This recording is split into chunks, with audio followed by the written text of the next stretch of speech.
It's time for the third of our three-part series on action items you can take right now to make yourself a stronger Christian school leader. This episode of the Christian Principles Podcast is brought to you by the Herzog Foundation. And as always, the thoughts and opinions expressed within this episode are those of your hosts and not necessarily the Herzog Foundation.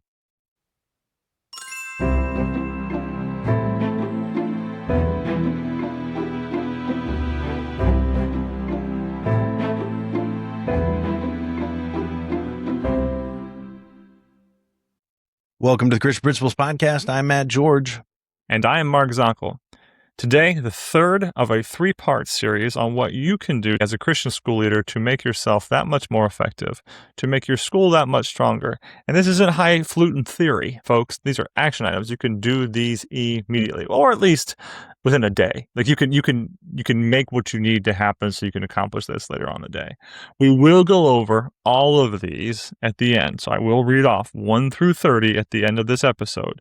But as we begin this episode, Matt, I would like to offer you congratulations on the first episode of the third season of the Christian Principles Podcast. Well done, sir. Well done. Praise God. Thank you. Thank you. I appreciate it. It's been a lot of work to be able to just sit here and listen to you and talk to you twice a week. But you know what? Sometimes it's hard to believe more. It's season 3. I feel like it should be season 2, but we're going to season 3. That's crazy. We're going to season 3. God is blessed. We couldn't imagine being where we are right now. Before, I suppose no, we could have imagined this. We did imagine this to some extent, but right now, I should say perhaps right now, we are humbled at what we have seen to this point. Would not have guessed, putting those original meetings together, writing out the full skeleton of these shows with Matthew, that this would be where we are. But here we are.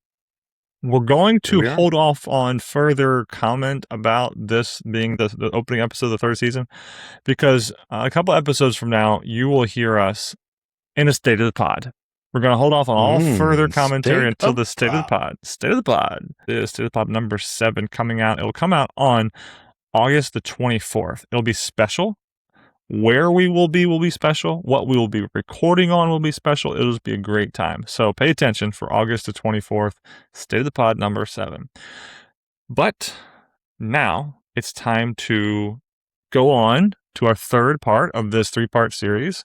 What you can do in the moment to make yourself stronger, to make your Christian school better, to make your life even more interesting at points. I know I said now we're going to move on, but we should actually pause and hear from our partners, the Herzog Foundation, as well as GradeLink Student Information Systems. This episode is brought to you by our partners at the Herzog Foundation, whose mission aligns beautifully with ours to advance and support Christ-centered education.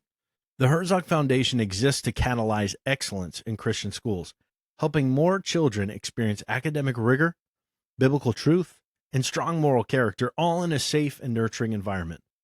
Whether through teacher training, principal development, or strategic media efforts, the Herzog Foundation is committed to helping you, the Christian school leader, fulfill your calling with excellence. Their vision is bold but clear, a national renaissance in Christian education that impacts culture for generations.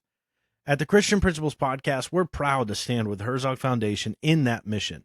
Learn more at herzogfoundation.com. Together, we're building schools and futures on the rock of Christ. And as always, tell them that the fellas here at the Christian Principles Podcast sent you their way.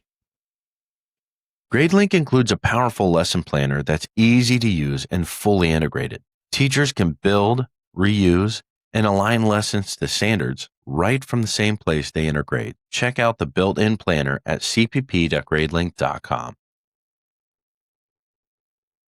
Having heard from our partners, let's move on. Matt, are you ready to hear numbers 21, 22, 23, 24, 25, 26, 27, 28, 29, and 30 on today's pod?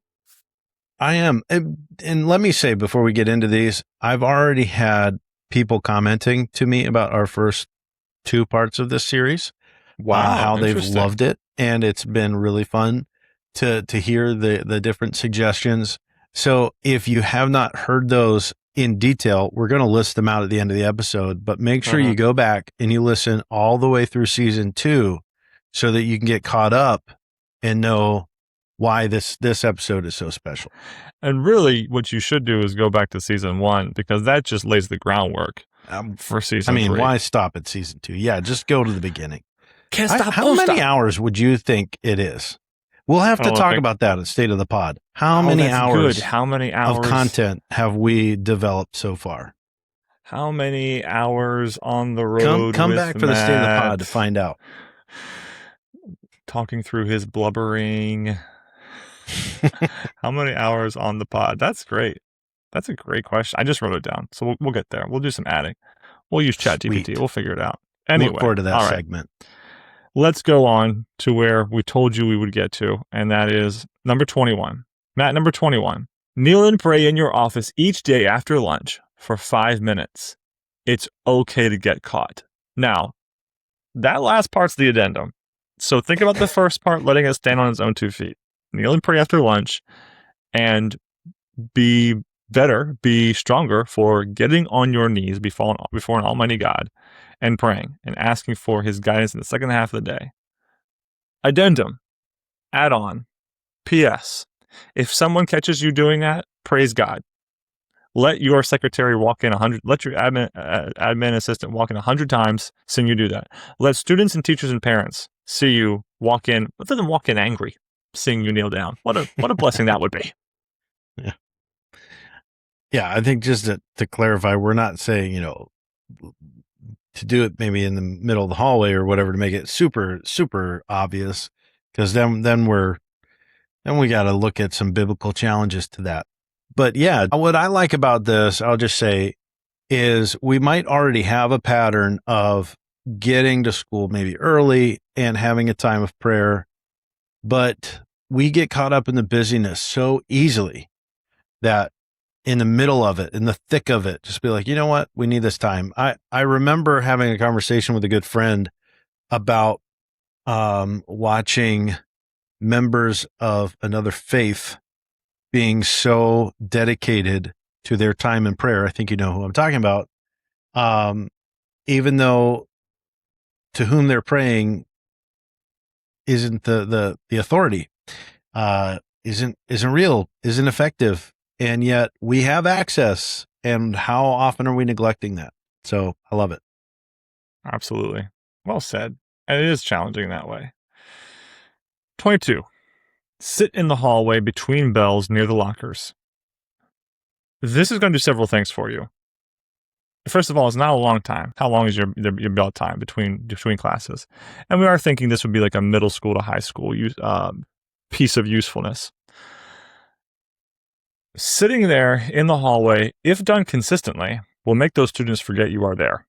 They will absolutely not even notice you anymore. If you do it enough, they will not notice you being there.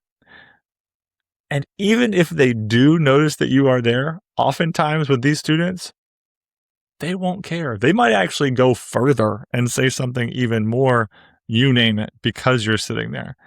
Some, of course, are going to be caught off guard, surprised. Some will say, shh, oh, he's right there. Some will, laugh and dap you up or whatever. But sitting out in that hallway for what will be the 3 to 5 minutes between bells, you will hear drama. You will hear gossip. You will hear things you don't want to hear. You will be blessed to see people reacting. You will both affirm and destroy or dispel theories. A lot will happen. A lot will happen during that time, and you will be stronger for it. So just get out in the hallway and sit there for a little bit. Yeah, I love just standing in the doorway or something. You kind of want to avoid the urge to just police during that time. Like you are hovering in order to catch and devour, which is also easy to do. The problem with that is the kids just want to tell me what's going on in their life, and they're going to be late to class. But yeah, you can't speak with authority as to how the students, what the culture of the school is, if you don't have an ear to the ground, quite literally. So find those times, make it different times occasionally, just to shake things up a little bit. But yeah, do it. I'll even say, even if you step out of your door just into the general hallway, again, not all the students will see you. but you will hear a good amount, and you will so often, I said affirm or dispel. There were things that I came to understand that previously I had only thought were one way.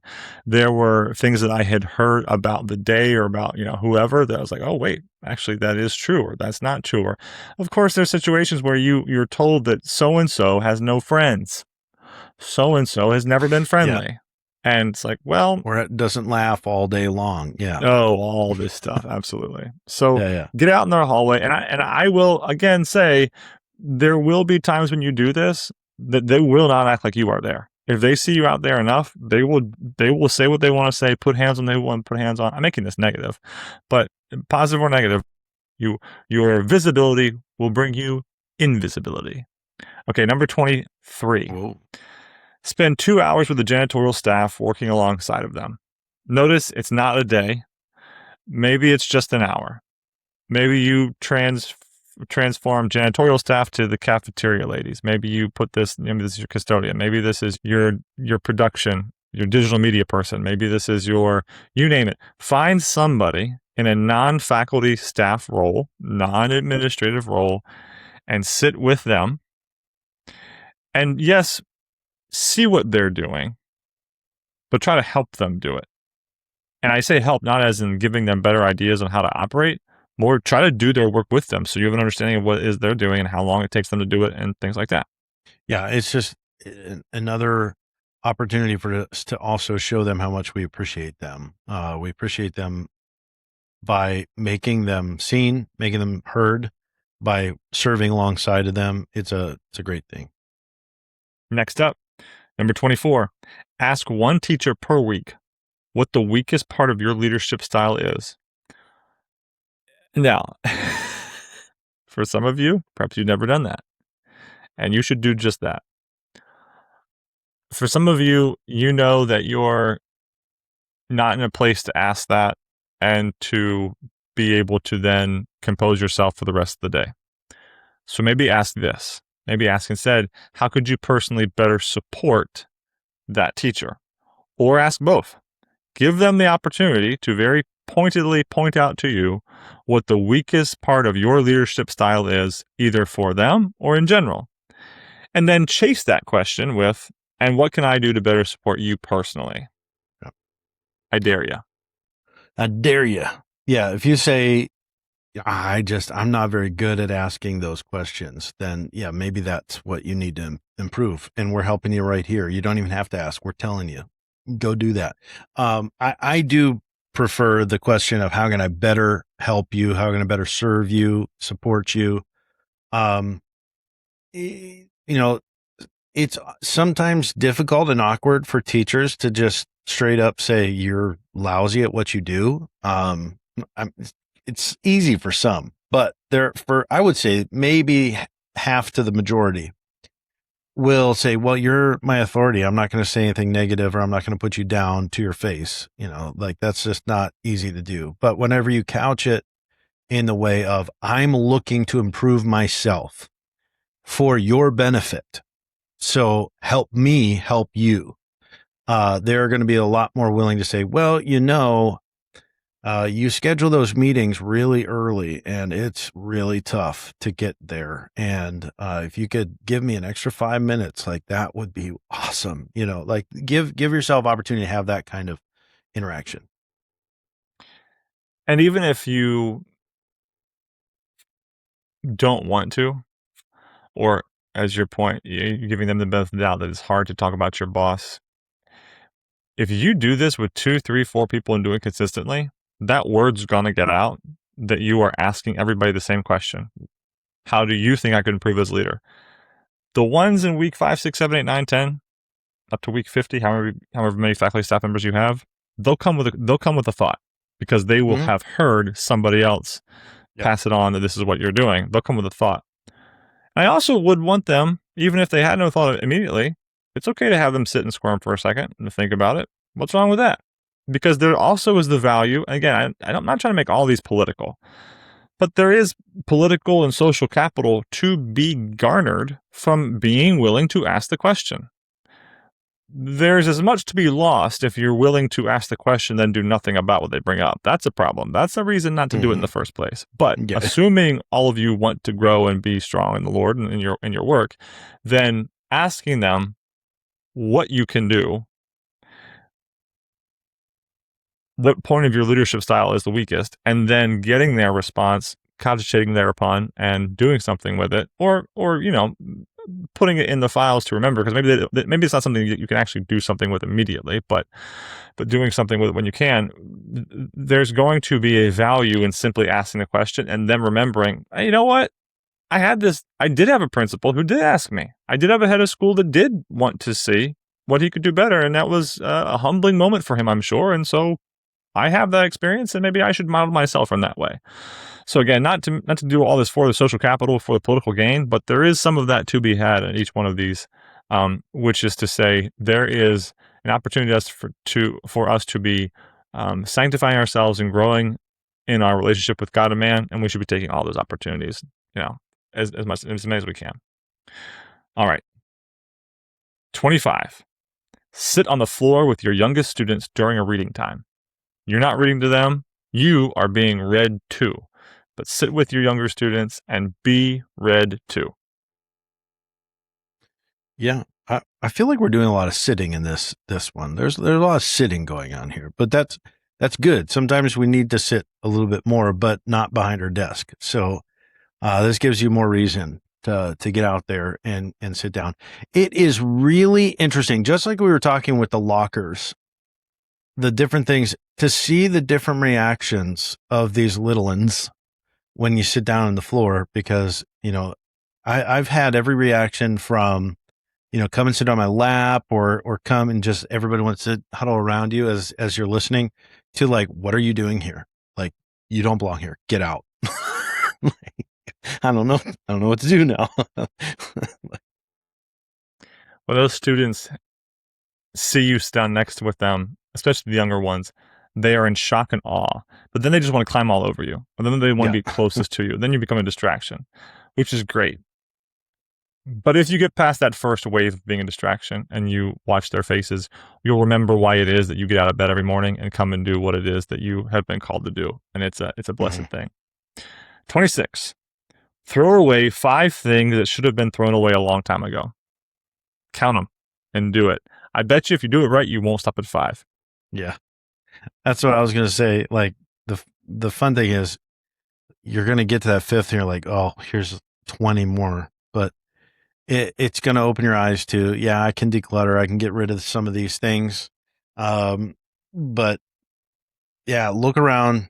We mentioned this one earlier too, about just cleaning every once in a while, but 5 things. And maybe this even goes beyond your office. This could even be, you're going into maybe the gym, the PE materials, and you're like, this ball is dead. Like, just get rid of it. Or going into your curriculum resource area, like, we've had this book on the shelf for so many years, it's time to go, so maybe pick a different location to do your 5, but yeah, start it. Not only a different location, but sometimes you are the only one who has the authority, or you're looked on as the only one that has the authority to throw away something that's someone else is like, I can't throw that away. Who am I to throw that away? Or that's not under my prerogative to throw that away. It has to be him. Okay, well, go be that person, because you probably need the space. Oh man. Okay. That was a good one. I think about that, and that's exciting to me, to go chuck stuff. 27. Read 1 research article each week. I'm not asking you to do this every day. I'm also not saying that you should go on your phone and trickle down to the latest headline news. I'm saying go to one of the access points you have for peer-reviewed scholarly articles. Pick one. Even if you're not in love with the title, pick it and make yourself read it. There are so many benefits from doing this. Vocabulary growth. You're staying up with what is the latest. Jumping off points for conversations with teachers. insight into, of course, what hopefully is useful knowledge. There is the content you're gaining in and of itself. It's usually a little bit longer form reading than what you're probably going to be doing otherwise, which would be shorter reading, 5-6 minute read. This is going to take you sitting down and reading through 20, 30 pages, but you're also setting the bar for your staff. And you're setting the bar for those who should be looking to you as the one who is going to be the leader when it comes to best evidence-based practices. Mm-hmm. You're becoming the go-to on that. So become the go-to on that. Once a week. One article a week. Yeah, I love starting conversations with, have you heard, or what are your thoughts on? Because when I'm talking with my faculty or my administrative team, we mentioned earlier about going around with a dad joke or something, just to, get the conversation rolling. But these are the things where it's like, oh, I haven't heard of that, or that's a really interesting idea, and you can speak with some authority. Maybe some of these articles are just getting the conversation rolling, but yeah, making yourself aware of what is being discussed, what things are happening out there, and just getting. I think of this more along the lines of, iron sharpening iron in a way. Like when we find good ideas or even a bad idea. I remember dealing with AI back in the day with a teacher and just saying, what are you going to do if this happens? And this is a really bad idea, and we don't want to do this. So yeah, getting that professional development rolling in a comfortable manner because you're engaging in conversation. How many of you get either through the American Association of Christian Schools, the Christian Educators Journal? Have you read through that whole thing recently? Have you sat down with one of those articles? They're not quite as long form as a peer-reviewed article, but they are going to be long enough and usually practical enough for you to gauge a response to and to comment on further. And often even with you, Matt, I know we've had conversations based on those prior. And I know that if you're a part of ACSI as a school leader, you also get their compendium, a couple of different issues throughout the year, either one of which, if you read through one of them throughout the whole year, you would be up on a lot of new information. So there are opportunities for you as a school leader if you're in those organizations or just elsewhere, or just go and look it up. I mean, there's so many. Go to your if your school doesn't use it doesn't have access to some library consortium, then go use the one from your county, wherever you are, and you will find access to journals aplenty. Journal for Research on Christian Education, educational leadership journals. There's plenty out there. So go check them out. Or perhaps go to one on educational theory that's less about leadership, more about just being a teacher. 28. Scroll back through your phone and smile at a picture of your family. You gotta be careful though, because if you start this, you may not want to stop. Yeah.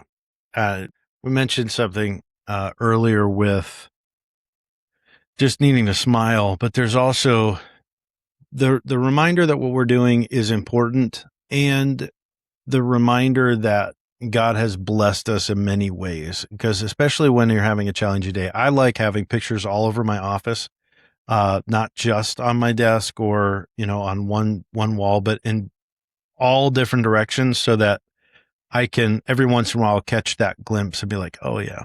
But purposefully seeking out photos, especially probably the thing I love most about social media, or the cloud photo drives or whatever, are the memories when it's shooting out. Here's something that happened 10 years ago. Here's something that happened 15 years ago. So I love being able to click through that and just be like, oh yeah, I remember that. That was a good time. I kind of want to change this one now to go see what was happening last year in your feed, if you have a feed. So, but you can do that with your phone too. You can, if you scroll on iPhone anyway, you can scroll really quickly and see where you were a year ago in pictures. Number 29. This is one of my favorite ones, actually. Practice with one of your teams. And if you don't have any high school varsity or JV or middle school teams, go practice with a club. And it doesn't really matter what they're doing. If it's chess, great. If it's weaving, great. If it's basketball, great. If it's varsity boys soccer, great. If it's varsity girls volleyball, doesn't matter. Go practice with them. A full practice, not part of it. Go do the whole thing. There's a lot of value to that. There is a lot of value to that. I would say the value kind of decreases a little bit if you're actually coaching. So maybe that one doesn't count. Not at all. Doesn't count at all. You need to do this not as the coach. Yeah, the one you're not supposed to be at. Let's just put it that way. Yes. Go to the one that you're not required to be at otherwise, or else you could not have it. Go to that one. But let them see you sweat. I had a principal who would come and jog the mile with us. And he did it in part to be with us, in part to actually get a mile under his belt for the week. But he did it. And I'll not forget that. That was a big deal. Had, PE teachers, it's one thing to watch a PE teacher do the exercises with you, but a club or a team, yeah, go do that with them and get not only the slow burn or the quick burn, or just the overall, drenched with sweat, whatever it would happen to be. Not only do you get that, but the insights it gives you, do it without telling the coach you're going to do it. Go drop into a practice. Much like going into a classroom, which, by the way, is basically the same thing. It's an observation. But much like in doing this in the classroom, we're not saying that they're going to have the perfect practice, that the way they respond with you there or the students respond with you there will be the same as if you weren't there. But still, there's value in it, and it's useful. Yeah. You should go make it happen. I would also say, for those of you leaders, school leaders that are particularly not athletic or coordinated, you don't believe that you are, it's almost more important for you to do it than it is for those that are inclined to the athleticism. So I mean, honestly, I can remember, I don't think it was an administrator, but a teacher that would stop by a PE class where we were working on basketball or volleyball, and they would step in to do a serve, and it was like they haven't done this in their life, and they're giving it a shot. And think about how that encourages those kids that are, self-conscious because they're not the peak athlete either. So I think it's even more important for those that are not athletically inclined. Love it. Number 30 is easy. Number 30, quite simply, listen to an episode of the Christian Principles Podcast. What do you think about that, Matt? Hey, beautiful. You're already helping yourself out. You're already making yourself a better person because you're listening to these two guys. No, actually, I redact that. I take that back. I'm sorry you have to listen to us, but maybe, just maybe, there will be a glimmer of some golden nugget that in spite of these two flawed beings, your day will be improved. Maybe you'll chuckle or be like, oh, that was lame. But yeah, listen to the pod. Come check us out. Okay. 30 leadership moves you can use this week. Practical, immediately apply ideas from the Christian Principles Podcast, numbers 1 through 30. I'm going to go quick. Start a blessings email thread with yourself and your secretary and add to it once a day. Pull a birthdays report from faculty staff on your LMS, strip it down, put it on your wall somewhere. Rearrange your desk so the transparent desktop which you order covers what matters, and perhaps change that out as needed. Buy a standing desk riser and actually use that thing. Schedule 3 email checks during the workday. That 20-minute block of time in those 3 email check times, that's all you get for your emails. Disable all email pop-up notifications on your phone and your desktop. Create a master list of all your duties, the things which you should do, must do, always will do, don't do, but should do but shouldn't do, and then reassign them, delegate them, and start following that list. Once a week, walk the building on purpose. And the purpose being to make sure every teacher has a stapler, tape dispenser, tape, scissors, markers, and erasers. Clean your office, number 9. Number 10, keep a heater, fan, or blanket in your office, something that stays with your office, with you, and makes you comfortable. 11, buy a quality toolkit that stays in your office. Keep a ball pump in your office. Call your school while disguising your voice and see what the caller experience is actually like. Double check your voicemail greeting to make sure it is the correct. And 15, design a branded thank you postcard in Canva with your school's look. Now, if you've been watching this podcast as opposed to just listening to it, you will see that I just shared my screen so you were able to see what it was that was the first of 2 pages. Here's the second page, and this second page is going to be it's a PDF we're going to have available on our website that you can download and check. If you want to email us, I will email you this as well. We're going to make it freely available to you. put it on social medias perhaps too. But 16, send one thank you postcard each week to a school stakeholder. Visit every classroom once a year, read a 20-minute story to students, and send the teacher out for a quick coffee on you. 18, call down 5 random students and ask how they perceive the spiritual climate of the school to be. 19, get the office crew some swag that no one else has. Include yourself in that. 20, put a tearaway calendar on with a daily dad joke in your office to tear away and have a joke a day ready. 21, kneel and pray in your office for 5 minutes each lunch. Kneel and pray in your office for 5 minutes after lunch each day. It's okay if someone sees you. 22, sit in the hallway between bells near the lockers. 23, spend 2 hours working alongside the janitorial staff. 24, ask one teacher each week what the weakest part of your leadership style is, or how you could better support that teacher. 25, sit on the floor with your youngest students during reading time. 26, throw away 5 things that should have been tossed a long time ago. 27, read one research article each week. 28, scroll back through your phone and smile at a picture of your family. 29, practice with one of the teams or clubs. And 30, listen to a podcast at the Christian Principles Podcast. We made it. We've got to keep moving because this has been a long one, Matt. But Matt, who are we going to make our Christian Administrator Spotlight shine on today? Today, that is going to Samantha Vestal, Covington Christian School. All right. I'm going to pray for you now, Samantha, and we're going to go ahead and move right along. Father in heaven, I thank you for Samantha. I thank you that she is going to have a year in front of her marked with opportunities for her to make her school stronger by making herself stronger, by making herself more in line with what you would ask her to be. Might we all do so? Might we take a moment to grow in you every day? May we be stronger in you and in the ways that we can encourage one another purposefully. May we purposefully be stronger. May we be quick to find ways to grow in our profession and therefore in what you've called us to be in this role. We love you. Amen. Amen. All right, folks. Thanks for growing with us today.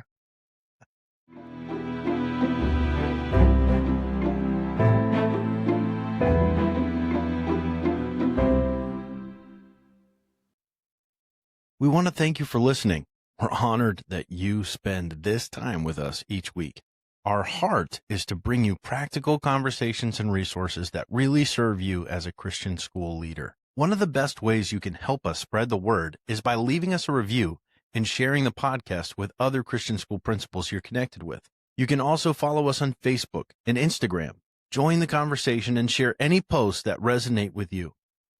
Every share makes a difference in helping more leaders find encouragement and practical tools. And remember, the podcast is just one way we help. We also love serving schools through speaking and workshops. Our keynotes and sessions are designed to give you actionable strategies you can take back to your team and implement right away. If you'd like more details, just send us an email at info@christianprinciplespodcast.com. We'd love to connect. Until next time, thanks for joining us on the Christian Principles Podcast.